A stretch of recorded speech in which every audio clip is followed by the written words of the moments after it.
ಆಕಾಶವಾಣಿ ಹಾಸನ. ಆಯುರ್ವೇದದ ಸುಲಭದ ಪರಿಣಾಮಕಾರಿ ಸಲಹೆಗಳನ್ನು ನೀಡುವ ಕಾರ್ಯಕ್ರಮ ಆರೋಗ್ಯ ಧರ್ಮ. ಪ್ರಾಯೋಜಕರು ಶ್ರೀ ಧರ್ಮಸ್ಥಳ ಮಂಜುನಾಥೇಶ್ವರ ಆಯುರ್ವೇದ ಕಾಲೇಜು ಮತ್ತು ಆಸ್ಪತ್ರೆ, ತಣ್ಣೀರುಹಳ್ಳ, ಹಾಸನ. ಕೇಳಿ ಹಾಸನ ಆಕಾಶವಾಣಿಯಿಂದ ಆರೋಗ್ಯ ಧರ್ಮ. ಇದು ಹಾಸನ ಆಕಾಶವಾಣಿಯ ಆರೋಗ್ಯ ಮಾರ್ಗದರ್ಶಿ. ಕೇಳಿದ್ರೆ, ಇವತ್ತು ಮಹಿಳೆಯರಿಗೆ ಯೋಗ ಈ ಕುರಿತಂತೆ ಮಾತನಾಡುತ್ತಿದ್ದಾರೆ ಡಾಕ್ಟರ್ ಭುವನ ಚೌಟಾಜೆ. ಮಹಿಳೆಯರಲ್ಲಿ ಯೋಗಾಭ್ಯಾಸದ ಪ್ರಾಮುಖ್ಯತೆ ಹೇಳುವುದೆಂದರೆ, ಮಹಿಳೆಯರಿಗೂ ಯೋಗಕ್ಕೂ ಹೆಚ್ಚು ಆಸಕ್ತಿ ಉಂಟಾಗುವ ಒಂದು ಮುಖ್ಯ ಕಾರಣ ಯೋಗಾಭ್ಯಾಸವು ದೇಹವನ್ನು ತೆಳ್ಳಗಾಗಿಸುತ್ತದೆ ಎಂಬ ಗ್ರಹಿಕೆ. ಆದರೆ ಬಳಕುವ ಬಳ್ಳಿಯಾಗಿಸುವ ಒಂದು ಸಣ್ಣ ಆಸೆಗಾಗಿ ಮಾಡುವ ಯೋಗಾಸನವು ವಾಸ್ತವದಲ್ಲಿ ಬಹಳಷ್ಟು ಪ್ರಯೋಜನವನ್ನು ಮಹಿಳೆಯರಿಗೆ ಅವರ ಅರಿವಿಲ್ಲದಂತೆಯೇ ನೀಡುತ್ತದೆ ಎಂಬುದು ಗಮನಾರ್ಹ ವಿಷಯವಾಗಿದೆ. ಇತ್ತೀಚಿನ ದಿನಗಳಲ್ಲಿ ಆಧುನಿಕ ಜೀವನ ಶೈಲಿಯ ಕಾರಣದಿಂದ ಮಹಿಳೆಯರಲ್ಲಿ ಹಾಗೂ ಹದಿಹರೆಯದ ಹೆಣ್ಣು ಮಕ್ಕಳಲ್ಲಿ ಹೆಚ್ಚಾಗಿ ಕಂಡುಬರುವ ಪಿಸಿಒಡಿ ಮತ್ತು ಪಿಸಿಒಎಸ್ ಹಾಗೂ ಋತುಚಕ್ರದ ಸಮಸ್ಯೆ ಅಥವಾ ಅನಿಮಿಯತ ಋತುಸ್ರಾವ ಸಂಬಂಧಿತ ಅನೇಕ ತೊಂದರೆಗಳಲ್ಲಿ ಯೋಗಾಭ್ಯಾಸ ಹಾಗೂ ಪ್ರಾಣಾಯಾಮ ರಾಮಬಾಣವಾಗುವುದರಲ್ಲಿ ಯಾವುದೇ ಸಂದೇಹವಿಲ್ಲ. ಪ್ರತಿನಿತ್ಯ ಮುಂಜಾನೆ ಸೂರ್ಯ ನಮಸ್ಕಾರ ಹಾಗೂ ಪ್ರಾಣಾಯಾಮದ ಅಭ್ಯಾಸದಿಂದ ಮಹಿಳೆಯರ ಶರೀರದಲ್ಲಿ ರಸದೂತಗಳು ಅಥವಾ ಹಾರ್ಮೋನಿನ ಏರುಪೇರಿನಿಂದಾಗಿ ಉಂಟಾಗುವ ಮಾನಸಿಕ ಒತ್ತಡ, ಉದ್ವೇಗ ಹಾಗೂ ಶಾರೀರಿಕ ನೋವುಗಳಲ್ಲಿ ಔಷಧಿ ಅಥವಾ ಮಾತ್ರೆಯ ಸೇವನೆ ಇಲ್ಲದೆ ಕೇವಲ ಯೋಗ ಮತ್ತು ಪ್ರಾಣಾಯಾಮವನ್ನು ದಿನನಿತ್ಯ ನಿಯಮಿತವಾಗಿ ಅಭ್ಯಾಸ ಮಾಡುವುದರ ಮೂಲಕ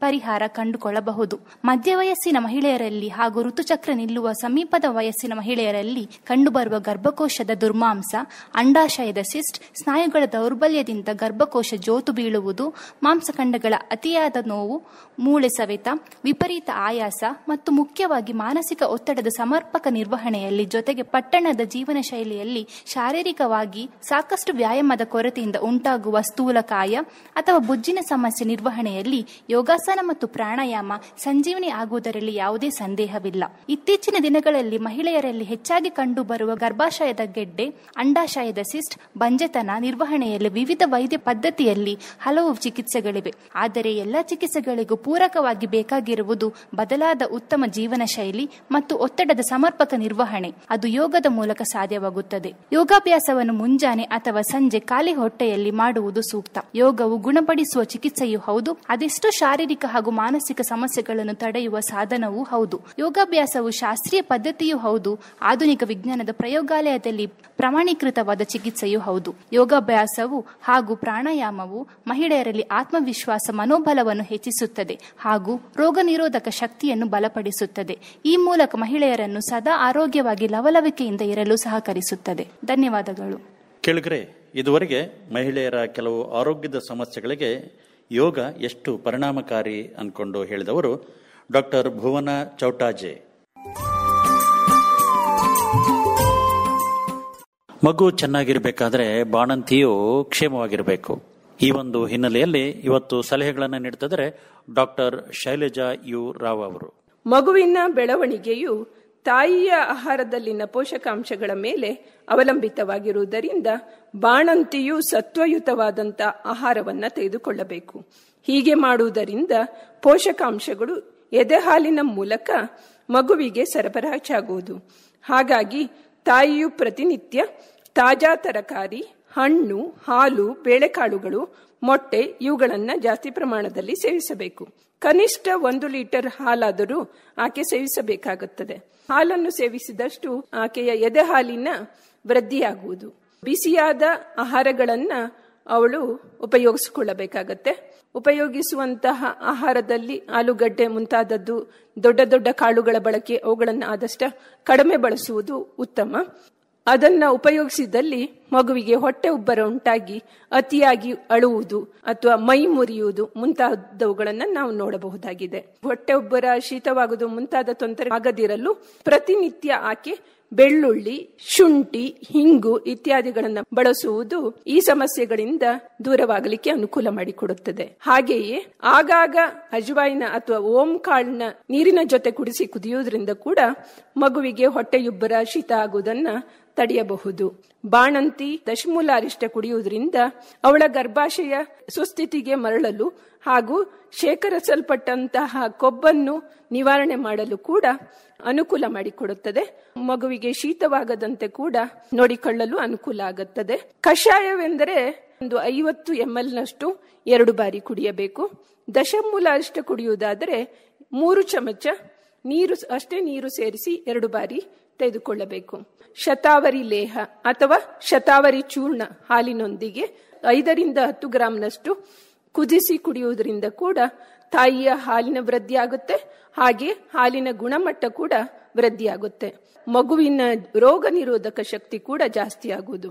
ಪ್ರತಿದಿನ ದಿನಕ್ಕೆ 2-3 ಬಾರಿ ತಾಂಬೂಲವನ್ನ ಅಂದ್ರೆ ಎಲೆ ಅಡಿಕೆಯನ್ನ ಸುಣ್ಣದೊಂದಿಗೆ ಸೇವಿಸುವುದರಿಂದ ಕಡಿಮೆಯಾದಂತಹ ಸುಣ್ಣದಂಶ ಅಂದ್ರೆ ಕ್ಯಾಲ್ಸಿಯಂ ಕೂಡ ಶರೀರದಲ್ಲಿ ವೃದ್ಧಿಯಾಗುವುದಕ್ಕೆ, ಹಾಗೆಯೇ ಮಗುವಿಗೆ ಎದೆ ಹಾಲಿನಲ್ಲೂ ಕ್ಯಾಲ್ಸಿಯಂ ಜಾಸ್ತಿ ಆಗುವುದರಿಂದ ಮಗುವಿನ ಕ್ಯಾಲ್ಸಿಯಂ ಅಂಶ ಕೂಡ ಅಧಿಕವಾಗುವುದಕ್ಕೆ ಸಹಕಾರಿಯಾಗುತ್ತೆ.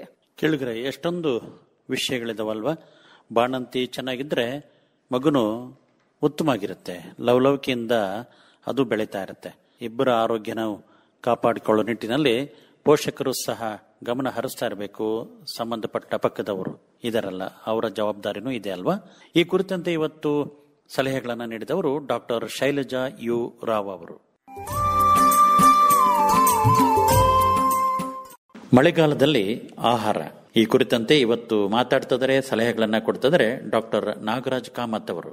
ಮಳೆಗಾಲದಲ್ಲಿ ಹೊರಗಡೆ ಮಳೆ ಸುರಿಯುತ್ತಿರುವಾಗ ಬಿಸಿಯಾದ ಖಾರ ಹಾಗೂ ಕುರುಕುರಂತ ತಿಂಡಿಯಂತ ತಿನಿಸುಗಳನ್ನು ಸವಿಯಬೇಕು ಎನ್ನಿಸುವುದು ಸಹಜ.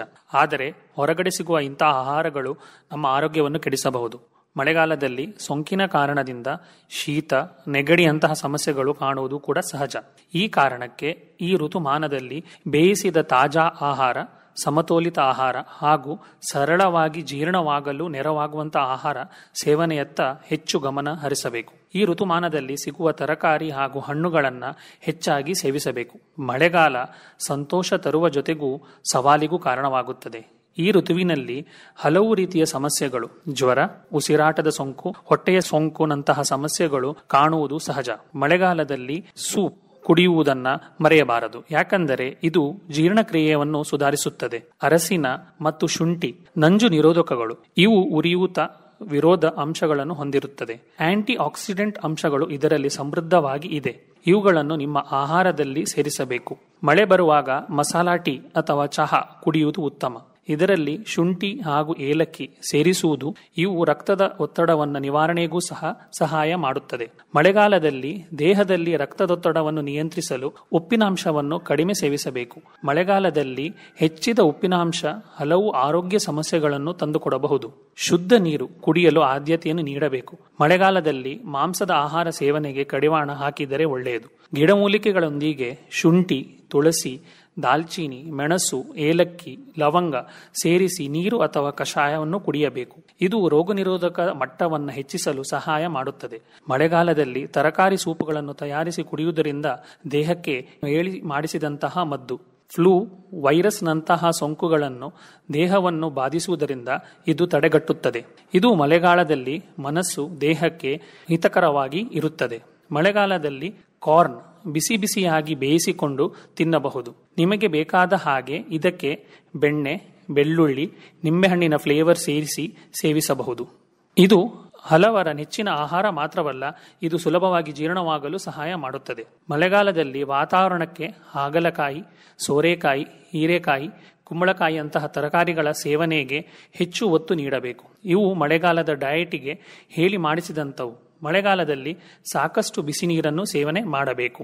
ಮಳೆ ನೀರು ನಿಂತಿರುವುದರಿಂದ ಸೊಳ್ಳೆ, ನೊಣಗಳು ಮನೆಗೆ ನುಗ್ಗುತ್ತವೆ. ಇದರಿಂದ ಮಲೇರಿಯಾ, ಡೆಂಗ್ಯೂ ಮತ್ತು ಚಿಕನ್ ಗುನ್ಯಾ ಸೇರಿದಂತೆ ಹಲವು ರೋಗಗಳು ಬರಬಹುದು. ಹಾಗಾಗಿ ಮನೆ ಬಳಿ ಮಳೆ ನೀರು ಇಲ್ಲದಂತೆ ನೋಡಿಕೊಳ್ಳಬೇಕು. ಮಳೆಗಾಲದಲ್ಲಿ ಬಟ್ಟೆಗಳಿಗೆ ಫಂಗಸ್ ಕಾಣಿಸಿಕೊಳ್ಳದಂತೆ ಅದನ್ನು ತಡೆಗಟ್ಟಬೇಕು. ಕೇಳಿದ್ರೆ ಮಳೆಗಾಲದಲ್ಲಿ ಯಾವ್ಯಾವ ರೀತಿಯ ಆಹಾರವನ್ನು ಸ್ವೀಕರಿಸಬೇಕು, ಹೇಗೆ ಪಡ್ಕೊಳ್ಬೇಕನ್ನೋದ್ರ ಬಗ್ಗೆ ಮಾತಾಡಿದವರು ಡಾಕ್ಟರ್ ನಾಗರಾಜ್ ಕಾಮತ್ ಅವರು. ಎದೆ ಹಾಲು ವೃದ್ಧಿಸಲು ಪೌಷ್ಟಿಕ ಆಹಾರ ಈ ಕುರಿತಂತೆ ಇವತ್ತು ಸಲಹೆಗಳನ್ನು ನೀಡ್ತಿದ್ರೆ ಡಾಕ್ಟರ್ ಗಾಯತ್ರಿ ಭಟ್ NV. ಆಯುರ್ವೇದದಲ್ಲಿ ಆಹಾರವನ್ನು ಪ್ರಾಣ ಎಂದು ಕರೆಯಲಾಗುತ್ತದೆ. ಎದೆಹಾಲು ಮಗುವಿನ ಮೊದಲನೇ ಆಹಾರ. ಇದು ತಾಯಿಯು ಸೇವಿಸುವ ಆಹಾರ ಪದಾರ್ಥಗಳ ಗುಣಮಟ್ಟವನ್ನು ಅವಲಂಬಿಸಿರುತ್ತದೆ. ಮಹಿಳೆಯು ಗರ್ಭಾವಸ್ಥೆಯಿಂದ ಪ್ರಾರಂಭವಾಗಿ ಮಗುವಿನ ಜನನದವರೆಗೂ ತನ್ನ ದೇಹದಲ್ಲಿನ ಎಲ್ಲಾ ಅಂಶಗಳನ್ನು ಗರ್ಭಕ್ಕೆ ಧಾರೆ ಎರುತ್ತಾಳೆ. ಹಾಗೂ ಪ್ರಸವ ವೇದನೆಯಿಂದಲೂ ಕೂಡ ತನ್ನೆಲ್ಲಾ ಶಕ್ತಿಯನ್ನು ಕಳೆದುಕೊಂಡು ಅವಳ ದೇಹವು ಶೂನ್ಯ ಶರೀರವಾಗಿರುತ್ತದೆ. ಹಾಗಾಗಿ ಬಾಣಂತಿಗೆ ಅವಳ ದೇಹದ ಆರೈಕೆ ಮಾಡುವ, ಶಕ್ತಿ ವೃದ್ಧಿಸುವ ಹಾಗೂ ಮಗುವಿಗಾಗಿ ಸ್ತನ್ಯವನ್ನು ವೃದ್ಧಿಸುವ ಆಹಾರೋಪಚಾರಗಳನ್ನು ಮಾಡಬೇಕು. ಸ್ತನ್ಯವು ತಾಯಿಯು ಸೇವಿಸುವ ಆಹಾರವು ಪಚನಗೊಂಡು ಅವಳ ದೇಹಕ್ಕೆ ಪೌಷ್ಟಿಕತೆಯನ್ನು ನೀಡಿ ನಂತರ ಉತ್ಪತ್ತಿಯಾಗುವಂಥದ್ದು. ಈ ಪ್ರಕ್ರಿಯೆಗೆ ತಾಯಿಯ ಆಹಾರ ಪಚನ ಶಕ್ತಿ ಉತ್ತಮವಾಗಿರಬೇಕು. ಹಾಗಾಗಿ ಅವಳ ಆಹಾರದಲ್ಲಿ ಓಮಕಾಳು, ಜೀರಿಗೆ, ಕಾಳು ಜೀರಿಗೆ, ಶುಂಠಿ, ಕರಿಮೆಣಸು ಮುಂತಾದ ಸಾಂಬಾರ ಪದಾರ್ಥಗಳನ್ನು ಸೇರಿಸುವುದು ಉತ್ತಮ. ಇನ್ನು ಬಾಣಂತಿಯು ಹಣ್ಣು ತಿನ್ನಬಾರದು ಎಂಬ ತಪ್ಪು ನಂಬಿಕೆ ಇದೆ. ಬಾಣಂತಿಯು ರೋಗಿಯಲ್ಲ, ಅವಳು ಒಬ್ಬ ತಾಯಿ. ಹಾಗಾಗಿ ಸಾಮಾನ್ಯರು ಏನೆಲ್ಲ ಹಣ್ಣು ಹಂಪಲು ಸೇವಿಸುತ್ತಾರೋ ಅವೆಲ್ಲವನ್ನೂ ಬಾಣಂತಿಯು ತನ್ನ ಜೀರ್ಣಶಕ್ತಿಗೆ ಅನುಗುಣವಾಗಿ ತನ್ನ ದೇಹ ಪ್ರಕೃತಿಗೆ ಸರಿಹೊಂದುವ ಹಣ್ಣುಗಳನ್ನು ತಿಳಿದುಕೊಂಡು ಸೇವಿಸುವುದರಿಂದ ಅವಳಿಗೆ ಮಲಬದ್ಧತೆ ಉಂಟಾಗುವುದಿಲ್ಲ ಹಾಗೂ ಅವಳ ಶರೀರಕ್ಕೆ ಬೇಕಾಗುವ ವಿಟಮಿನ್ಗಳು ಪೂರೈಕೆಯಾಗುತ್ತದೆ ಹಾಗೂ ಎದೆಹಾಲು ಚೆನ್ನಾಗಿ ವೃದ್ಧಿಸುತ್ತದೆ. ಬಾಣಂತಿಗೆ ನೀರನ್ನು ಕೂಡ ಯಥೇಚ್ಛವಾಗಿ ನೀಡಬೇಕು. ನೀರು ಅವಳ ದೇಹದ ಎಲ್ಲಾ ರೀತಿಯ ಕಾರ್ಯಗಳಿಗೆ ಅತಿ ಮುಖ್ಯವಾಗಿದೆ. ಅಕ್ಕಿ, ರಾಗಿ, ಗೋಧಿ, ಜೋಳದಿಂದ ಮಾಡಿದ ಆಹಾರವನ್ನು ಅವಳು ಸೇವಿಸಬೇಕು. ಹಾಲು, ಮೊಸರು, ಬೆಣ್ಣೆ, ತುಪ್ಪವನ್ನು ಸೇವಿಸಬೇಕು. ಆಯುರ್ವೇದದ ಪ್ರಕಾರ ದಿನನಿತ್ಯವೂ ಸೇವಿಸಬೇಕಾದ ಆಹಾರ ಪದಾರ್ಥಗಳಾದ ನೆಲ್ಲಿಕಾಯಿ, ಕೆಂಪು ಅಕ್ಕಿ ಮುಂತಾದವುಗಳನ್ನು ಬಳಸಬೇಕು. ಅಕ್ಕಿ ಹಾಗೂ ಹಾಲಿನಿಂದ ಮಾಡಿದ ಪಾಯಸ, ಗಸಗಸೆ ಪಾಯಸ, ಗೋಧಿ ನುಚ್ಚಿನ ಖೀರು ಮುಂತಾದ ಸಿಹಿ ಪದಾರ್ಥವನ್ನು ವಾರಕ್ಕೆ 2-3 ಸಲ ನೀಡಬಹುದು. ಮೆಂತೆ, ಗೋಧಿ, ಅಕ್ಕಿ, ಅವಲಕ್ಕಿ ಹಾಗೂ ಬೇಳೆಕಾಳುಗಳನ್ನು ತೊಳೆದು ಒಣಗಿಸಿ ಹುರಿದು ಪುಡಿ ಮಾಡಿ ಅದರೊಂದಿಗೆ ಬೆಲ್ಲ ಬೆರೆಸಿ ರಾಗಿ ಮುದ್ದೆಯಂತೆ ಬೇಯಿಸಿ ತುಪ್ಪ ಬೆರೆಸಿ ಬಾಣಂತಿಗೆ ನೀಡಬೇಕು. ಎಲ್ಲಾ ರೀತಿಯ ಗೆಡ್ಡೆಗೆಣಸು, ಬೀನ್ಸ್, ಕ್ಯಾರೆಟ್, ಬೀಟ್ರೋಟ್ ಮುಂತಾದ ತರಕಾರಿಗಳನ್ನು ಕೂಡ ನೀಡಬೇಕು. ಬಿಳಿಗುಂಬಳಕಾಯಿ, ಗೋಡಂಬಿ, ಒಣದ್ರಾಕ್ಷಿ, ಬಾದಾಮಿ, ಉತ್ತುತ್ತೆ ಸೇರಿಸಿ ತುಪ್ಪದೊಂದಿಗೆ ಹಲ್ವಾ ತಯಾರಿಸಿ ಸೇವಿಸುವುದರಿಂದ ಎದೆಹಾಲು ಉತ್ಪತ್ತಿ ಚೆನ್ನಾಗಿ ಆಗುತ್ತದೆ. ಅಲ್ಲದೆ ಬಾಣಂತಿಯ ರಕ್ತಹೀನತೆಯೂ ಕೂಡ ಸರಿಗೊಳ್ಳುತ್ತದೆ. ಬಾಣಂತಿಗೆ ನುಗ್ಗೆ ಸೊಪ್ಪು, ಸಬ್ಸಿಗೆ ಸೊಪ್ಪು, ಗಣಕೆ ಸೊಪ್ಪು ಇತ್ಯಾದಿ ತಾಜಾ ಸೊಪ್ಪಿನಿಂದ ತಯಾರಿಸಿದ ಪಲ್ಯ, ಸಾಂಬಾರು, ರೊಟ್ಟಿ, ಚಪಾತಿ, ಕಡುಬುಗಳನ್ನು ನೀಡಬೇಕು. ಎಲ್ಲಾ ರೀತಿಯ ಧಾನ್ಯಗಳನ್ನು, ಒಣದ್ರಾಕ್ಷಿ, ಗೋಡಂಬಿ, ಬಾದಾಮಿಗಳನ್ನು ಬೆರೆಸಿ ಪುಡಿ ಮಾಡಿ ಹಾಲಿನೊಂದಿಗೆ ಸೇವಿಸಬೇಕು. ಬಾಣಂತಿಯರು ನಿಯಮಿತವಾಗಿ ಹಾಲುಣಿಸುವುದರಿಂದ ಗರ್ಭಾವಸ್ಥೆಯಲ್ಲಿ ಹಿಗ್ಗಿದ ಗರ್ಭಕೋಶವು ತನ್ನ ಯಥಾಸ್ಥಿತಿಗೆ ಮರಳಲು ಹಾಗೂ ಪ್ರಸವೋತ್ತರ ರಕ್ತಸ್ರಾವ ತಡೆಯಲು ಕೂಡ ಸಹಾಯವಾಗುತ್ತದೆ. ಅಲ್ಲದೆ ಬಾಣಂತಿಯು ಮಗುವಿಗೆ ಹಾಲು ಕುಡಿಸುವುದರಿಂದ ಅವಳ ದೇಹದ ಕೊಬ್ಬಿನಾಂಶ ಕರಗಿ ದೇಹ ಸೌಂದರ್ಯ ಹೆಚ್ಚಿಸುತ್ತದೆ ಹಾಗೂ ತಾಯಿ ಮಗುವಿನ ಬಾಂಧವ್ಯವೂ ಹೆಚ್ಚುತ್ತದೆ. ಉತ್ತಮ ಪೌಷ್ಟಿಕ ಆಹಾರ ಸೇವಿಸಿ ಮಗುವಿಗೆ ಉತ್ತಮ ಎದೆಹಾಲು ನೀಡುವುದರಿಂದ ನವಜಾತ ಶಿಶುವಿನ ಮರಣ ಪ್ರಮಾಣವನ್ನು ಕಡಿಮೆ ಮಾಡಬಹುದು. ಹಾಗಾಗಿ ಬಾಣಂತಿಯರು ಸಮತೋಲನ ಆಹಾರವನ್ನು ಸೇವಿಸಿ ಅಮೃತಪ್ರಾಯವಾದ ಎದೆಹಾಲಿನ ಗುಣಮಟ್ಟವನ್ನು ಕಾಪಾಡಿಕೊಂಡು ಮಗುವಿನ ಪಾಲನೆ ಮಾಡಿದಾಗ ತಾಯಿ ಮಗುವಿನ ಆರೋಗ್ಯ ರಕ್ಷಣೆ ನಿಶ್ಚಿತ. ಕೇಳಿದ್ರೆ ಎದೆಹಾಲು ಚೆನ್ನಾಗಿ ಸ್ರವಿಸಲಿಕ್ಕೆ ಏನೇನು ಪೌಷ್ಟಿಕ ಆಹಾರವನ್ನ ಸೇವನೆ ಮಾಡಬೇಕು ಅನ್ನೋದ್ರ ಬಗ್ಗೆ ಚಂದವಾಗಿ ವಿಚಾರಗಳನ್ನ ತಿಳಿಸಿದವರು ಡಾಕ್ಟರ್ ಗಾಯತ್ರಿ ಭಟ್ ಎನ್ವಿ. ಇಂದಿನ ಕಾರ್ಯಕ್ರಮದಲ್ಲಿ ಏಲಕ್ಕಿಯ ಮಹತ್ವವನ್ನ ತಿಳಿಸಿಕೊಡಲಿದ್ದಾರೆ ಡಾಕ್ಟರ್ ತೃಪ್ತಿ ಡಿ. ಇಂದು ನಾವೆಲ್ಲ ಅಡಿಗೆ ಮನೆಯಲ್ಲಿ ಉಪಯೋಗಿಸುವ ಖಾದ್ಯ ಪದಾರ್ಥ ಏಲಕ್ಕಿಯ ಬಗ್ಗೆ ಹಾಗೂ ಅದರ ಚಿಕಿತ್ಸೋಪಯೋಗಿ ಗುಣಗಳ ಬಗ್ಗೆ ತಿಳಿದುಕೊಳ್ಳೋಣ. ಏಲಕ್ಕಿ ನಮ್ಮೆಲ್ಲರಿಗೂ ಗೊತ್ತಿರುವಂತೆ ತುಂಬಾ ಬೇಡಿಕೆ ಇರುವ ವಸ್ತು. ಏಲಕ್ಕಿಗೆ ದ್ರಾವಿಡಿ ಎಂಬ ಪರ್ಯಾಯ ನಾಮವುಂಟು. ಏಕೆಂದರೆ ಇದನ್ನು ಹೆಚ್ಚಾಗಿ ದಕ್ಷಿಣ ಭಾರತದಲ್ಲಿ ಬೆಳೆಯಲಾಗುತ್ತದೆ. ವ್ಯಾಪಾರ ವಹಿವಾಟುಗಳಲ್ಲಿ ಇದನ್ನು ಇಲೈಚಿ ಎಂದು ಕರೆಯುತ್ತಾರೆ.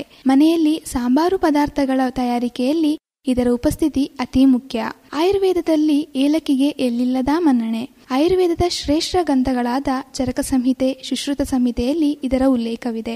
ಏಲಕ್ಕಿಯನ್ನು ಸಸ್ಯಶಾಸ್ತ್ರದಲ್ಲಿ ಎಲಟೇರಿಯಾ ಕಾರ್ಡಮಮ್ ಎಂಬ ಹೆಸರಿನಿಂದ ಗುರುತಿಸಲಾಗಿದೆ. ಇದನ್ನು ಹೆಚ್ಚಾಗಿ ಕರ್ನಾಟಕ, ಕೇರಳ, ತಮಿಳುನಾಡಿನಲ್ಲಿ ಬೆಳೆಯಲಾಗುತ್ತದೆ. ಇದರಲ್ಲಿ 2 ವಿಧ. ಮೊದಲನೆಯದು ಸೂಕ್ಷ್ಮ ಏಲ. ಇದು ನಮ್ಮ ದಕ್ಷಿಣ ಭಾರತದ ತಳಿಯಾಗಿದ್ದು ಉತ್ತರ ಭಾರತದ ಏಲಕ್ಕಿಗೆ ಸ್ಥೂಲ ಏಲ ಎಂದು ಕರೆಯುತ್ತಾರೆ. ಸೂಕ್ಷ್ಮ ಏಲಕ್ಕಿಯು ಸ್ಥೂಲ ಏಲಕ್ಕಿಯ ತುಲನೆಯಲ್ಲಿ ಕೊಂಚ ಸಣ್ಣದಾಗಿರುತ್ತದೆ. ನಾವೆಲ್ಲರೂ ಏಲಕ್ಕಿ ಕಾಯಿ ಮತ್ತು ಬೀಜಗಳನ್ನು ನೋಡಿದ್ದೇವೆ, ಆದರೆ ಆ ತಳಿಯನ್ನು ಕಣ್ಣಾರೆ ಕಂಡವರು ಅತಿ ಕಡಿಮೆ. ಒಂದು ಕುತೂಹಲದ ವಿಷಯವೇನೆಂದರೆ ಏಲಕ್ಕಿ ಒಂದು ಗಿಡವಾಗಿರುತ್ತದೆ, ಆದರೆ ಮರವಲ್ಲ. ಇದು 5 ರಿಂದ 8 ಅಡಿ ಬೆಳೆಯುತ್ತದೆ. ಇದು ಸಾಮಾನ್ಯ ಜ್ಞಾನಕ್ಕಾಗಿ ಮಾಹಿತಿ. ಏಲಕ್ಕಿಯನ್ನು ಪಾಯಸ ಹಾಗೂ ಹಲವಾರು ಸಿಹಿ ಖಾದ್ಯಗಳಲ್ಲಿ ಬಳಸುವುದು ವಾಡಿಕೆ, ಏಕೆಂದರೆ ಇದು ಜೀರ್ಣಾಂಗದ ಮೇಲೆ ತುಂಬಾ ಪ್ರಭಾವಕಾರಿಯಾಗಿ ಕೆಲಸ ಮಾಡುತ್ತದೆ. ಇದು ಜೀರ್ಣಕ್ರಿಯೆಯನ್ನು ಸರಿದೂಗಿಸುತ್ತದೆ, ಆದ್ದರಿಂದ ಅಜೀರ್ಣದಲ್ಲಿ ಉಪಯೋಗವಾಗುತ್ತದೆ. ನಮ್ಮ ಸಂಸ್ಕೃತಿಯಲ್ಲಿ ಬೇಸಿಗೆಗಾಲದಲ್ಲಿ ಬಿಸಿಲಿನಿಂದ ದಣಿದು ಬಂದವರಿಗೆ ಏಲಕ್ಕಿಯನ್ನು ತಂಪು ಪಾನೀಯದೊಂದಿಗೆ ಸೇರಿಸಿಕೊಡುವುದು ಅಭ್ಯಾಸ, ಏಕೆಂದರೆ ಇದು ಬಾಯಾರಿಕೆಯನ್ನು ಕಡಿಮೆ ಮಾಡುತ್ತದೆ, ದಾಹವನ್ನು ನೀಗಿಸುತ್ತದೆ ಮತ್ತು ಮನಸ್ಸಿಗೆ ಮುದವನ್ನು ಕೊಡುತ್ತದೆ. ಏಲಕ್ಕಿಯು ತನ್ನ ಸೊಗಸಾದ ಸುಗಂಧಕ್ಕೆ ಹೆಸರುವಾಸಿ, ಆದ್ದರಿಂದ ಕೆಲವರು ಇದನ್ನು ಎಲೆ ಅಡಿಕೆಯಲ್ಲಿ ಸೇರಿಸಿ ಸೇವಿಸುತ್ತಾರೆ, ಏಕೆಂದರೆ ಇದು ಬಾಯಿಯ ದುರ್ಗಂಧವನ್ನು ಹೋಗಲಾಡಿಸುತ್ತದೆ. ಹಾಗೆಯೇ ಮುಂದುವರಿದಂತೆ ಏಲಕ್ಕಿಯ ಔಷಧೀಯ ಗುಣಗಳ ಬಗ್ಗೆ ತಿಳಿದುಕೊಳ್ಳೋಣ. ಇದರಿಂದ ತಯಾರಿಸಲ್ಪಟ್ಟ ವಟಿಗಳನ್ನು ಕೆಮ್ಮು, ನೆಗಡಿಯಲ್ಲಿ ಕೊಡುತ್ತಾರೆ. ಏಲಕ್ಕಿಯನ್ನು ಮೂತ್ರ ವಿಸರ್ಜನೆಯಲ್ಲಿ ತೊಂದರೆ ಉಂಟಾದಾಗ ಮತ್ತು ಮೂಲವ್ಯಾಧಿಯ ಚಿಕಿತ್ಸೆಗಳಲ್ಲಿ ಬಳಸಲಾಗುತ್ತದೆ. ಮೂತ್ರ ವಿಸರ್ಜನೆಯಲ್ಲಿ ತೊಂದರೆಯಾದಾಗ ಏಲಕ್ಕಿಯ ಪುಡಿಯನ್ನು ನೆಲ್ಲಿಕಾಯಿ ರಸದೊಂದಿಗೆ ಸೇವಿಸುವುದು ಉತ್ತಮ. ಒಂದು ಮಹತ್ವದ ಸಂಗತಿ ನಾವೆಲ್ಲರೂ ಗಮನಿಸಬೇಕೆಂದರೆ ಏಲಕ್ಕಿಯ ಬೀಜದ ಪುಡಿಯನ್ನು 0.5 ರಿಂದ 1 ಗ್ರಾಂ ವರೆಗೂ ಉಪಯೋಗಿಸುವುದು ಉತ್ತಮ. ಇದನ್ನು ನಿಯಮಿತವಾಗಿ ಬಳಸುವುದು ಉತ್ತಮ. ಏಲಕ್ಕಿಯಲ್ಲಿ ಸಿನಿಯೋಲ್, ಟರ್ಪಿನೈಲ್ ಅಸಿಟೇಟ್, ಟರ್ಪಿನಿಯಾಲ್, ಕ್ಯಾಂಫಿನ್ ಮುಂತಾದ ರಾಸಾಯನಿಕ ತತ್ವಗಳನ್ನು ಒಳಗೊಂಡಿರುತ್ತದೆ. ಏಲಕ್ಕಿಯ ಮೇಲೆ ಹಲವಾರು ಸಂಶೋಧನೆಗಳು ನಡೆದಿದ್ದು ಏಲಕ್ಕಿಯು ರಕ್ತದೊತ್ತಡ ಕಡಿಮೆ ಮಾಡುತ್ತದೆ ಎಂಬ ಅಂಶ ತಿಳಿದು ಬಂದಿದೆ. ಮೇಲ್ಕಂಡ ಚಿಕಿತ್ಸೆಗಳನ್ನು ಮನೆಯಲ್ಲಿ ಉಪಯೋಗಿಸುವ ಮುನ್ನ ನುರಿತ ಆಯುರ್ವೇದ ವೈದ್ಯರ ಸಲಹೆ ಪಡೆದುಕೊಂಡರೆ ಒಳಿತು. ಸರ್ವೇ ಜನಾಃ ಸುಖಿನೋ ಭವಂತು, ಸರ್ವೇ ಸಂತು ನಿರಾಮಯ, ಅಂದರೆ ಸರ್ವರೂ ಸುಖವಾಗಿರಲಿ ಹಾಗೂ ಸರ್ವರೂ ರೋಗಮುಕ್ತರಾಗಿರಲಿ ಎಂಬ ಆಯುರ್ವೇದ ಶ್ಲೋಕದೊಂದಿಗೆ ಇಂದಿನ ಪ್ರಸ್ತುತ ವಿಷಯ ಏಲಕ್ಕಿಯ ಮಹತ್ವ ಮುಕ್ತಾಯಗೊಳಿಸೋಣ. ಧನ್ಯವಾದಗಳು. ಏಲಕ್ಕಿಯ ಮಹತ್ವದ ಬಗ್ಗೆ ಮಾಹಿತಿಯನ್ನ ಮಾಡಿಕೊಂಡಿರಿ ಡಾಕ್ಟರ್ ತೃಪ್ತಿ ಡಿ ಅವರಿಂದ. ಕೇಳಿದರೆ ಹೆಸರು ಕಾಳು ಬಳಕೆ, ಅದರ ಅಗತ್ಯತೆ, ಅನಿವಾರ್ಯತೆ, ಅನುಕೂಲ ಈ ಕುರಿತಂತೆ ಇವತ್ತು ಮಾತಾಡ್ತಿದ್ದಾರೆ ಡಾಕ್ಟರ್ ಸ್ಫೂರ್ತಿ ಪ್ರಸಾದ್. ಆಹಾರ ಜೀವದ ಆಧಾರ, ದೇಹಕ್ಕೆ ಅಗತ್ಯವಾದ ಪೋಷಕಾಂಶಗಳನ್ನು ನೀಡುತ್ತದೆ. ಅದರಲ್ಲಿ ಅತ್ಯಂತ ಲಾಭಕಾರಿ ಪದಾರ್ಥ ಎಂದರೆ ಹೆಸರುಕಾಳು. ಆಯುರ್ವೇದ ಇದನ್ನು ನಿತ್ಯ ಸೇವನೀಯ ಆಹಾರ ಎಂದು ಪರಿಗಣಿಸಿದೆ, ಅಂದರೆ ಪ್ರತಿದಿನ ಸೇವನೆ ಮಾಡುವುದಕ್ಕೆ ಸೂಕ್ತವಾದ ಆಹಾರ. ಇದು ಸಸ್ಯ ಆಧಾರಿತ ಪ್ರೋಟೀನ್, ನೆನೆಸಿಟ್ಟು, ಬೇಯಿಸಿ ಅಥವಾ ಮೊಳಕೆ ಮಾಡಿ ಸೇವಿಸಲು ಯೋಗ್ಯವಾಗಿರುತ್ತದೆ. ಅಗತ್ಯವಾದ ಅಮೈನೋ ಆಮ್ಲಗಳು ಎಂದರೆ ಫಿನೈಲ್ ಅಲನೈನ್, ಲೈಸಿನ್, ವ್ಯಾಲಿನ್, ಆರ್ಜಿನಿನ್ ಈ ರೀತಿ ಆಮ್ಲಗಳಿಂದ ಕೂಡಿರುತ್ತದೆ. ಇದು ಪ್ರೋಟೀನ್ ಅನ್ನು ತಯಾರಿಸಲು ಅಗತ್ಯವಾಗಿರುತ್ತದೆ. ಈ ಹೆಸರು ಕಾಳನ್ನು ಅನ್ನದ ಜೊತೆಗೆ ಸೇವಿಸಿದಾಗ ಅನ್ನದಲ್ಲಿ ಅಲಭ್ಯವಿರುವ ಲೈಸಿನ್ ಅಂಶವನ್ನು ದೇಹಕ್ಕೆ ನೀಡುತ್ತದೆ, ಹಾಗೆ ಸಂಪೂರ್ಣ ಪ್ರೋಟೀನ್ ತಯಾರಿಸಲು ಅನುಕೂಲಕರವಾಗಿರುತ್ತದೆ. ಹೆಸರು ಕಾಳಿನಲ್ಲಿ ಹೆಚ್ಚಿನ ಪ್ರಮಾಣದ ಫೈಬರ್ಗಳು ಸಹ ಇರುವ ಕಾರಣ ಮಲಬದ್ಧತೆ ಸಮಸ್ಯೆಗಳನ್ನು ನಿವಾರಣೆಗೊಳಿಸುತ್ತದೆ. ಗಾಯಗಳನ್ನು ವಾಸಿ ಮಾಡಲು ಕೂಡ ಸಹಾಯಕರವಾಗಿರುತ್ತದೆ. ತೂಕ ಇಳಿಸಿಕೊಳ್ಳಲು ಪ್ರಯತ್ನ ಮಾಡುವವರಿಗೆ ಇದು ಸಲಾಡ್ ರೂಪದಲ್ಲಿ ಸೇವಿಸಲು ಉತ್ತಮವಾದ ಆಯ್ಕೆಯಾಗಿರುತ್ತದೆ. ಹೆಸರು ಕಾಳಿನ ಗ್ಲೈಸೆಮಿಕ್ ಸೂಚಿಯು ಕಡಿಮೆ ಇರುತ್ತದೆ. ಸುಮಾರು 38 ಗ್ಲೈಸೆಮಿಕ್ ಸೂಚಿ ಇರುವ ಕಾರಣ ಮಧುಮೇಹದಿಂದ ಬಳಲುವವರಿಗೆ ಅತ್ಯುತ್ತಮವಾದ ಆಹಾರ. ದೇಹದಲ್ಲಿನ ಹಾಗೆ ರಕ್ತದಲ್ಲಿನ ಗ್ಲೂಕೋಸ್ ಮಟ್ಟವನ್ನು ಕಡಿಮೆ ಮಾಡಿ ಡಯಾಬಿಟಿಸ್ ಸಮಸ್ಯೆಯನ್ನು ತಡೆಗಟ್ಟಲು ಸಹಾಯಕವಾಗಿರುತ್ತದೆ.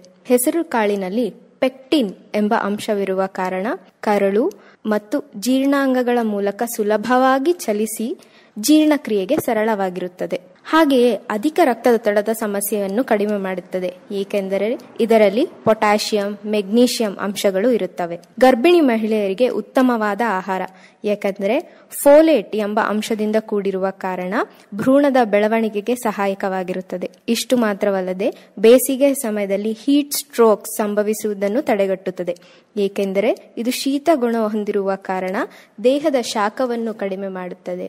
ಹಾಗೆ ಇದರಿಂದ ತಯಾರಿಸಿದ ಸೂಪ್ ದೇಹವನ್ನು ಹೈಡ್ರೇಟ್ ಮಾಡಿ ಪೋಷಣೆಯನ್ನು ನೀಡುತ್ತದೆ.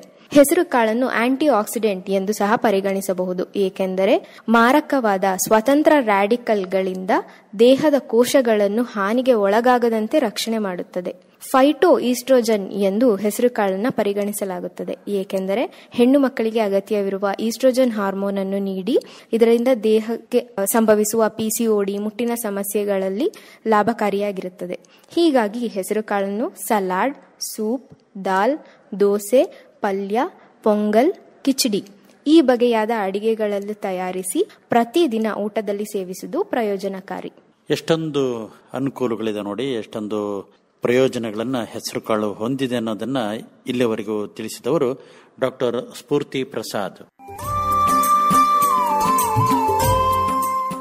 ಕೇಳುಗರೆ, ಇವತ್ತಿನ ಕಾರ್ಯಕ್ರಮದಲ್ಲಿ ತೆಂಗಿನಕಾಯಿಯ ಮಹತ್ವದ ಬಗ್ಗೆ ಮಾಹಿತಿಯನ್ನ ಮಾಡಿಕೊಡ್ತಾರೆ ಡಾಕ್ಟರ್ ಸಂದೀಪ್. ಕೊಬ್ಬರಿ ಆರೋಗ್ಯಕ್ಕೆ, ಶಕ್ತಿಗೆ, ದೇಹದ ಬಲಕ್ಕೆ ತುಂಬ ಉಪಯುಕ್ತಕಾರಿ ಆಗಿದೆ. ಕೊಬ್ಬರಿ ಮಧುರ ರಸ ಮತ್ತು ಶೀತಗುಣವನ್ನು ಹೊಂದಿದೆ. 100 ಗ್ರಾಂ ಕೊಬ್ಬರಿಯಲ್ಲಿ 5 gram protein, 11 gram calcium, vitamin C ಮತ್ತು ವಿಟಮಿನ್ B2 ಜೀವಸತ್ವಗಳನ್ನು ಹೊಂದಿದೆ. ಹಲ್ಲಿನ ದೃಢತೆಗೆ ಕೊಬ್ಬರಿಯನ್ನು ಬೆಲ್ಲದ ಜೊತೆಗೆ ಸೇವಿಸಬಹುದು. ಹುಲಿತೆಗು, ಎದೆಯುರಿತ ಮತ್ತು ಹೃದಯ ಸಂಬಂಧಿತ ರೋಗದಲ್ಲಿ ಇದು ಪರಿಣಾಮಕಾರಿಯಾಗಿದೆ. ವಾಂತಿ ಮತ್ತು ಅತಿಸಾರದಿಂದ ದೇಹದ ನಿರ್ಜಲೀಕರಣವಾದಾಗ ತೆಂಗಿನ ನೀರು ಬಹಳ ಉಪಯುಕ್ತಕಾರಿಯಾಗಿದೆ. ಕೊಬ್ಬರಿ ಎಣ್ಣೆಯಿಂದ ಅಭ್ಯಂಗ ಮಾಡುವುದರಿಂದ ಚರ್ಮದ ಮೃದುತ್ವ ಹೆಚ್ಚಾಗುತ್ತದೆ. ಕೊಬ್ಬರಿ ಹಾಲು ವೀರ್ಯ ಪುಷ್ಟಿಗೆ ಸಹಾಯಕಾರಿ ಮತ್ತು ದಣಿವನ್ನು ಕೂಡ ನಿಯಂತ್ರಿಸುತ್ತದೆ. ಹಿಮ್ಮಡಿ ಬಿರುಕುಗೆ ಇದ್ದರೆ ತೆಂಗಿನ ಎಣ್ಣೆಯ ಅಭ್ಯಂಗ ಉತ್ತಮ. ಜಂತು ರೋಗದಲ್ಲಿ ತೆಂಗಿನ ಎಣ್ಣೆಯನ್ನು ಹಿಂಗಿನ ಜೊತೆಗೆ ಬೆರೆಸಿ ಸೇವಿಸೋದು ಉತ್ತಮ. ಇದುವರೆಗೂ ತೆಂಗಿನಕಾಯಿಯ ಮಹತ್ವದ ಬಗ್ಗೆ ಮಾಹಿತಿಯನ್ನ ಮಾಡಿಕೊಟ್ಟಂತವರು ಡಾಕ್ಟರ್ ಸಂದೀಪ್. ನೈಸರ್ಗಿಕ ಕ್ರಿಯೆಗಳ ಮಹತ್ವ ಈ ಕುರಿತು ಇವತ್ತು ಮಾತಾಡ್ತಿದ್ದಾರೆ ಮತ್ತು ಅದರಿಂದ ಆಗುವ ವ್ಯತ್ಯಾಸಗಳು ಕಂಡುಬಂದಾಗ ಏನೇನು ಸಮಸ್ಯೆಗಳಾಗ್ತವೆ ಅನ್ನೋದ್ರ ಬಗ್ಗೆ ಉಲ್ಲೇಖ ಮಾಡ್ತಿದ್ದಾರೆ ಡಾಕ್ಟರ್ ಪೂರ್ಣಚಂದ್ರ ತೇಜಸ್ವಿನಿ. ಮೂತ್ರ ವಿಸರ್ಜನೆ, ಮಲ ವಿಸರ್ಜನೆ, ನಿದ್ರೆ, ಸೀನುವುದು ಮುಂತಾದವುಗಳನ್ನು ಸಮಯದ ಪರಿಮಿತಿಯಿಂದಲೂ ಕೆಲಸದ ಒತ್ತಡದಿಂದಲೂ ಜನರು ತಡೆಹಿಡಿಯುತ್ತಾರೆ. ಆಗ ದೇಹವು ಚಯಾಪಚಯಗಳ ಕ್ರಿಯೆಗಳ ಮೂಲಕ ಉತ್ಪಾದಿಸಿದ ಕೆಲವೊಂದು ವಿಷಕಾರಿ ಅಂಶಗಳನ್ನು ಹೊರಹಾಕುವುದನ್ನು ತಡೆಹಿಡಿಯುತ್ತದೆ. ವಿವಿಧ ರೀತಿಯ ರೋಗಗಳಿಗೆ ಕಾರಣವಾಗುತ್ತದೆ.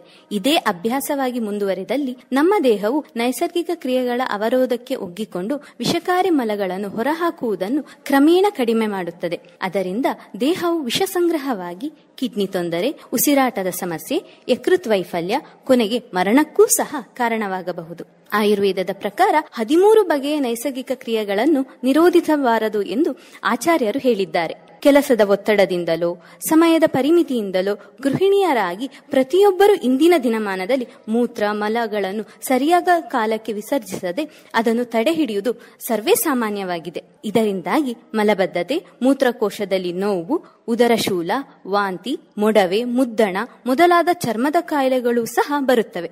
ದೇಹಕ್ಕೆ ಸುಸ್ತಾದಾಗ ನಿದ್ರೆ, ಆಕಳಿಕೆ ಬರುವುದು ಸಹಜ. ಆದರೆ ಸಾರ್ವಜನಿಕ ಸ್ಥಳದಲ್ಲಿರುವ ಕಾರಣಕ್ಕೋ ಅಥವಾ ಮತ್ಯಾವುದೋ ಕಾರಣಕ್ಕೂ ಬಹುತೇಕರು ಆಕಳಿಕೆಯನ್ನು ತಡೆಹಿಡಿಯುತ್ತಾರೆ. ಇದರಿಂದ ಆಲಸ್ಯ, ಮೈಕೈ ನೋವು, ಕಣ್ಣು ಭಾರವಾಗುವುದು, ತಲೆಭಾರ, ಭ್ರಮೆ ಮುಂತಾದವು ಉಂಟಾಗುತ್ತದೆ. ಕಣ್ಣೀರನ್ನು ಅಂದರೆ ಅಳುವನ್ನು ತಡೆಹಿಡಿಯುವುದರಿಂದ ಗುಲ್ಮ, ತಲೆಸುತ್ತು, ನೇತ್ರ ರೋಗಗಳು ಬರಬಹುದು. ಗುಡಿ ಬಂದಾಗ ಅಥವಾ ಶ್ರಮಕಾರಿ ಕೆಲಸವನ್ನು ಮಾಡಿದಾಗ ಏದುಸಿರು ಬಿಡುವುದು ಸಹಜ. ಇದು ದೇಹವು ತನ್ನಲ್ಲಿ ಶೇಖರಣೆಯಾದ ಲ್ಯಾಕ್ಟಿಕ್ ಆಸಿಡ್ ಅನ್ನು ಹೊರಹಾಕುವ ವಿಧಾನ. ಆದರೆ ಅದನ್ನೇ ತಡೆಹಿಡಿದರೆ ಗುಲ್ಮ, ಹೃದ್ರೋಗದಂತಹ ಮಹತ್ತರ ಕಾಯಿಲೆಗಳು ಬರುತ್ತವೆ. ಅಷ್ಟೇ ಅಲ್ಲದೆ ಎಷ್ಟೋ ಬಾರಿ ಹೆಚ್ಚಿನ ಹೃದಯಾಘಾತಗಳು ಇದರಿಂದಾಗಿಯೇ ಬರುವುದನ್ನು ನಾವು ಕಂಡುಕೊಂಡಿದ್ದೇವೆ. ಸೀನುವುದು ಕೂಡ ದೇಹ ತನ್ನಲ್ಲಿ ಸೇರಿರುವ ಪರಕೀಯ ವಸ್ತುವನ್ನು ಹೊರಹಾಕುವ ವಿಧಾನ. ಅದರಿಂದಾಗಿ ಇಂದ್ರಿಯ ದೌರ್ಬಲ್ಯ, ಕುತ್ತಿಗೆ ಉಳುಕು, ತಲೆನೋವು ಉಂಟಾಗಬಹುದಾಗಿದೆ. ಇಷ್ಟೇ ಅಲ್ಲದೆ ಪರಿಪ್ಲುತದಂತಹ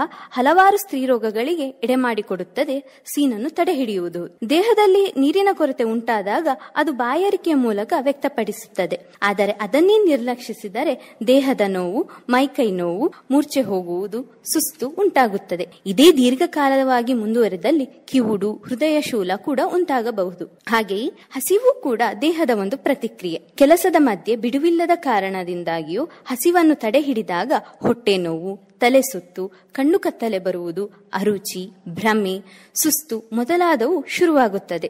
ಹೀಗೆ ಹಲವಾರು ಪ್ರಕಾರಗಳಲ್ಲಿ ನೈಸರ್ಗಿಕ ಕ್ರಿಯೆಗಳನ್ನು ಗೊತ್ತೋ ಗೊತ್ತಿಲ್ಲದೆಯೋ ತಡೆ ಹಿಡಿಯುವುದರಿಂದ ಅನೇಕ ರೋಗಗಳು ಬರುತ್ತವೆ. ಇತ್ತೀಚಿನ ದಿನಗಳಲ್ಲಿ ದೇಹವನ್ನು ಸುಸ್ಥಿತಿಯಲ್ಲಿಡಲು ಡಿಟಾಕ್ಸಿಫಿಕೇಶನ್ ಥೆರಪಿ ಎಂಬುದು ಬಹಳ ಪ್ರಚಲಿತವಾಗಿದೆ. ಈ ಮೂಲಕ ಸಾವಿರಾರು ರೂಪಾಯಿಗಳನ್ನು ವ್ಯಯಿಸಿ ದೇಹವನ್ನು ದಂಡಿಸುತ್ತೇವೆ. ಅದರ ಬದಲು ನೈಸರ್ಗಿಕ ಕ್ರಿಯೆಗಳನ್ನು ಆಯಾ ಸಮಯಕ್ಕೆ ಸರಿಯಾಗಿ ನಿರ್ವಹಿಸಿ ಉತ್ತಮ ಆರೋಗ್ಯವನ್ನು ಕಾಪಾಡಿಕೊಳ್ಳೋಣ. ಕೆಳಗರೆ ಆಲಿಸಿಕೊಂಡ್ರಲ್ಲ, ಸಹಜವಾಗಿ ನಡೆಯುವ ನಮ್ಮ ದೇಹದ ಕ್ರಿಯೆಗಳನ್ನು ತಡೆ ಹಿಡಿಬಾರದು, ಅದರಿಂದ ಏನೇನು ಅನಾನುಕೂಲಗಳಾಗ್ತವಂತ ಅನ್ನೋದ್ರ ಬಗ್ಗೆ ಮಾತಾಡಿದವರು ಡಾಕ್ಟರ್ ಪೂರ್ಣಚಂದ್ರ ತೇಜಸ್ವಿನಿ. ಕೀಲು ನೋವಿಗೆ ಕಾರಣ ಮತ್ತು ಪರಿಹಾರ ಈ ಕುರಿತಂತೆ ಇವತ್ತು ವಿಚಾರ ಪ್ರಸ್ತಾಪ ಡಾಕ್ಟರ್ ನಾಗರಾಜ್ ಕಾಮತ್ ಅವರಿಂದ. ಕೀಲು ಅಥವಾ ಸಂಧಿ ಎಂದರೆ ದೇಹದಲ್ಲಿನ ಮೂಳೆಗಳ ಮಧ್ಯೆ ಆಗಿರುವ ಸೇರಿಕೆ. ಇವು ಅಸ್ಥಿಪಂಜರವನ್ನು ಕಾರ್ಯಾತ್ಮಕ ಸಮಿಷ್ಟಿಯಾಗಿ ಸೇರಿಸುತ್ತವೆ. ಇವು ವಿವಿಧ ಪ್ರಮಾಣಗಳ ಮತ್ತು ಪ್ರಕಾರಗಳ ಚಲನೆಗೆ ಅವಕಾಶವಾಗುವಂತೆ ನಿರ್ಮಾಣಗೊಂಡಿರುತ್ತದೆ. ಕೀಲು ನೋವಿನ ಸಮಸ್ಯೆಯಿಂದ ನರಳುವವರಲ್ಲಿ ಮಹಿಳೆಯರು ಹೆಚ್ಚು. ಕೀಲು ನೋವಿನಲ್ಲೂ ಅನೇಕ ಪ್ರಕಾರಗಳಿವೆ, ಹಲವಾರು ಕಾರಣಗಳಿವೆ. ಶಿಶುವಿನಿಂದ ಹಿಡಿದು ಹಿರಿಯರ ವಯಸ್ಕರನವರೆಗೂ ಸಹ ಈ ಸಮಸ್ಯೆ ಬಾಧಿಸುತ್ತದೆ, ಸಂಕಷ್ಟಕ್ಕೆ ಈಡು ಮಾಡಿಕೊಡುತ್ತದೆ. ಈ ಸಮಸ್ಯೆಯಿಂದ ಬಳಲುತ್ತಿರುವಲ್ಲಿ ಅನೇಕರು ಇದಕ್ಕೆ ಚಿಕಿತ್ಸೆ ಬಯಸುವುದಕ್ಕಿಂತಲೂ ಹೆಚ್ಚಾಗಿ ಅದರ ತೀವ್ರತೆಯನ್ನು ಸಹನೀಯ ಮಟ್ಟಕ್ಕೆ ಇಳಿಸಿಕೊಳ್ಳಲು ಪ್ರಯತ್ನಿಸುತ್ತಾರೆ. ಮಹಿಳೆಯರಲ್ಲಿ ಈಸ್ಟ್ರೋಜನ್ ಎಂಬ ಹಾರ್ಮೋನು ಮೂಳೆ ಕೀಲುಗಳ ಉರಿಯೂತ ಸವತೆಯನ್ನು ರಕ್ಷಿಸುತ್ತದೆ. ಈಸ್ಟ್ರೋಜನ್ನ ಪ್ರಮಾಣ ಋತುಸ್ರಾವದ ಸಮಯದಲ್ಲಿ ಕುಂಠಿತಗೊಳ್ಳುತ್ತದೆ. ಹಾಗಾಗಿ ಮಹಿಳೆಯರಲ್ಲಿ ಮುಟ್ಟಿನ ಸಂದರ್ಭದಲ್ಲಿ ಮೈಕೈ ನೋವು, ಕೀಲು ನೋವು ಉಲ್ಬಣವಾಗಿಗೊಳ್ಳುತ್ತದೆ. ಮಹಿಳೆಯರಲ್ಲಿ ಋತುಬಂಧದ ನಂತರ ಕೀಲು ಸಂಬಂಧಿ ಸಮಸ್ಯೆ ಹೆಚ್ಚಲು ಈಸ್ಟ್ರೋಜನ್ ಪ್ರಮಾಣದ ಕೊರತೆಯೇ ಬಹುಮುಖ್ಯ ಕಾರಣ. ವಿಶ್ರಾಂತಿ ಇಲ್ಲದ ನಿರಂತರ ಶಾರೀರಿಕ ಶ್ರಮವು ಕೀಲು ನೋವಿಗೆ ಕಾರಣವಾಗಬಲ್ಲದು. ಬಗ್ಗಿ ನೆಲವರಿಸುವುದು, ನಿಂತುಕೊಂಡೇ ಅಡುಗೆ ಮಾಡುವುದು, ಹೆಂಗಸರ ದಿನನಿತ್ಯದ ಕೆಲಸವೂ ಕೂಡ ಸೊಂಟ ನೋವು ಹಾಗೂ ಮಂಡಿ ನೋವಿನ ಸಮಸ್ಯೆಗೆ ಕಾರಣವಾಗುತ್ತದೆ. ಜೀರ್ಣಕ್ರಿಯೆಯಲ್ಲಿನ ಏರುಪೇರುಗಳು ಕೂಡ ಯೂರಿಕ್ ಆಸಿಡ್ ನಂತಹ ರಾಸಾಯನಿಕಗಳು ದೇಹದಲ್ಲಿ ಶೇಖರಣೆಗೊಳ್ಳಲು ಕಾರಣವಾಗುತ್ತದೆ. ದೇಹದ ರೋಗ ನಿರೋಧಕ ಶಕ್ತಿ ಕುಂಠಿತಗೊಂಡಾಗಲೂ ಮೂಳೆ ಅಥವಾ ಕೀಲು ನೋವಿನ ತೊಂದರೆ ಉಲ್ಬಣವಾಗುತ್ತದೆ. ಆಯುರ್ವೇದ ಪದ್ಧತಿಯಲ್ಲಿ ಈ ಸಮಸ್ಯೆಯನ್ನು ಪರಿಹರಿಸಲು ಉತ್ತಮ ಚಿಕಿತ್ಸೆ ಇದೆ. ವಿಶ್ರಾಂತಿ, ಸೂಕ್ತ ಆಹಾರ, ವ್ಯಾಯಾಮ, ಮೂಳೆ ಸಂಬಂಧಿತ ಅನೇಕ ತೊಂದರೆಗಳಿಂದ ದೂರವಿರಲು ಹಾಗೂ ಉಲ್ಬಣಗೊಳ್ಳದಂತೆ ನಿಯಂತ್ರಿಸುವುದು ಅಗತ್ಯ.